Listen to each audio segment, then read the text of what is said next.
Your Excellency President Emmanuel Macron, Your Royal Highness Crown Prince Mohammed bin Salman, Your Highness Prince Faisal bin Farhan, Mr. Secretary General, Excellencies. Taking over the presidency of the General Assembly, I received many letters. One moved me deeply. Attached to it were drawings by 3 Palestinian children, Remas, Enas, and Retal. The images were heartbreaking. One showed a school before and after, beneath a bright sun and a blue, clear sky. In the first, the school with open doors and happiness. In the second, their school lies in rubble. A lone boy stands on the debris of what must be once have been his safe place. Perhaps he had a favorite class, a favorite teacher like our children, a best friend he played with there. Now, all of it is gone. All of the laughter of the children blown away. At that age, children should not be drawing pictures of war. Children should be learning mathematics. They should be playing with friends and scratch dragons or castles, not death and destruction. Yet for the children of Gaza, this is their reality. Their horror lasted and lasts for over 700 days. Tens of thousands have lost their lives. Tens of thousands of dreams which never will come true. So many killed without the world even learning their names. Until we heard one voice so loud we could not overhear it. The voice of Hind Rajab, captured in a phone call with a red crescent while shelling rained down. After the car she was in was attacked, over and over again, killing her aunt, uncle, and 3 of her cousins next to her. She called over and over again, "I'm so scared, please come." The rescuers tried to calm her as they tried to reach her. They could not. Hind was killed before help arrived. The world failed her. As the world has also failed Kfir Bas and his brother Ayel. Kfir was just 9 months old. The youngest child abducted by Hamas on October 7th, taken with his 4-year-old brother Ayel and their mother. Both were killed in Gaza by terrorists. The world will remember their names as symbols of innocent childhood stolen by terror. I've met with the families of the hostages, fathers, mothers, siblings, aunts, grandparents, still waiting for their loved ones to come home from wherever Hamas is holding them after more than 700 days. I've also met with Palestinian families, fathers, mothers, siblings, aunts, and grandparents, whose loved ones are buried in the ruins of Gaza. Their message is always the same: we want peace.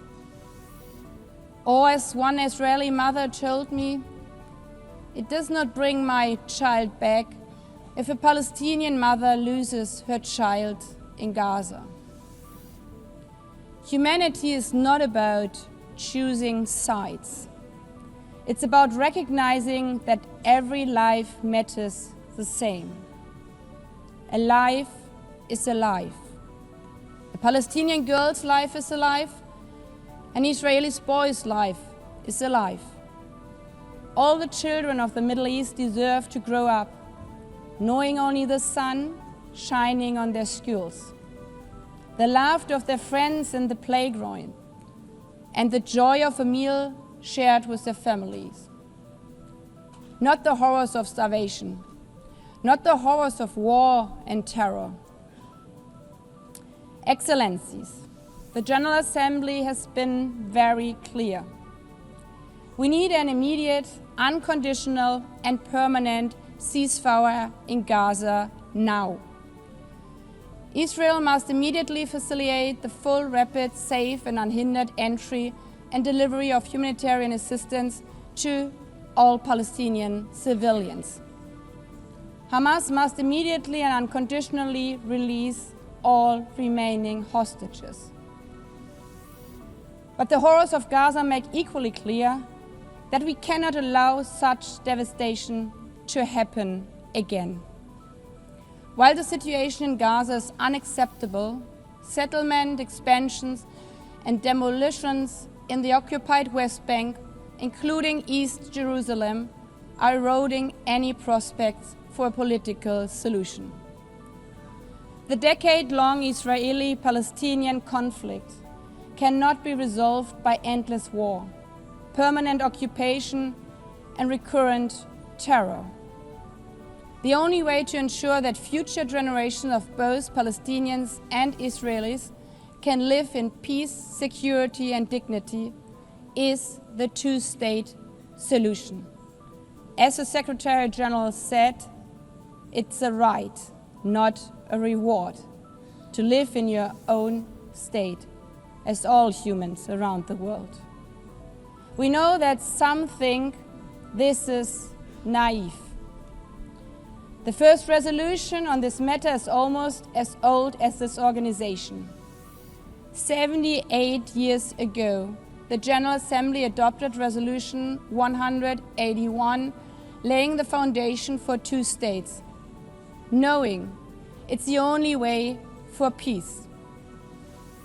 And to those of you who argue now, but we have tried for decades and failed over and over again, there can be only one answer.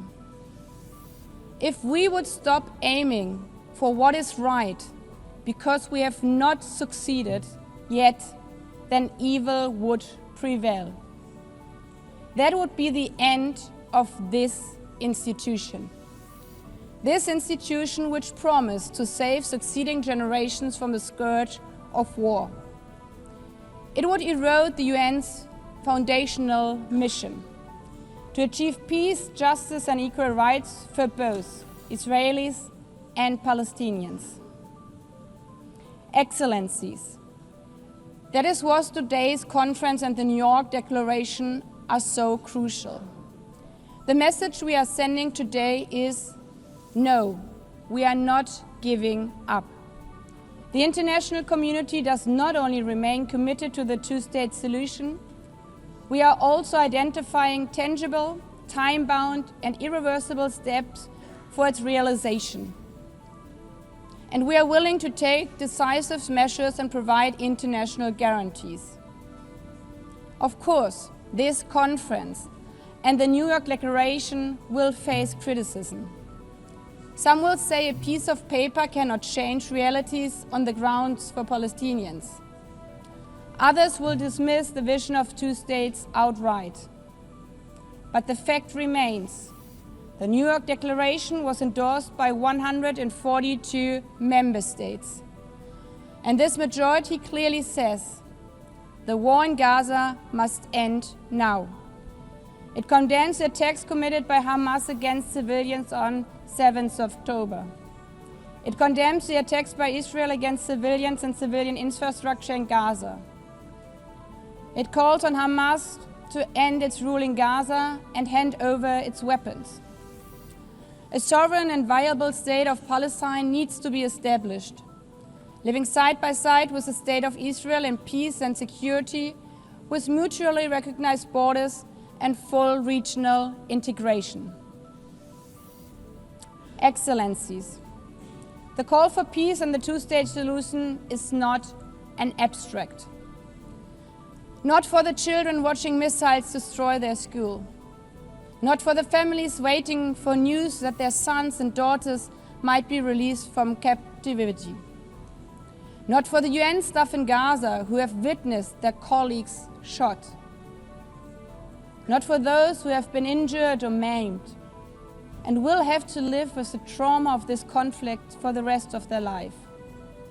It's an aspiration, but it's also an obligation. We owe it to the memory of Fint, Queer and Ariel and the many, many others. And we owe it to the children like Remas, Enas and Rital, and all the children of Palestine and all the children of Israel, hoping for a better tomorrow, so that they may not inherit rubble, grief and despair, but safety, dignity and hope, to live one day in peace, side by side.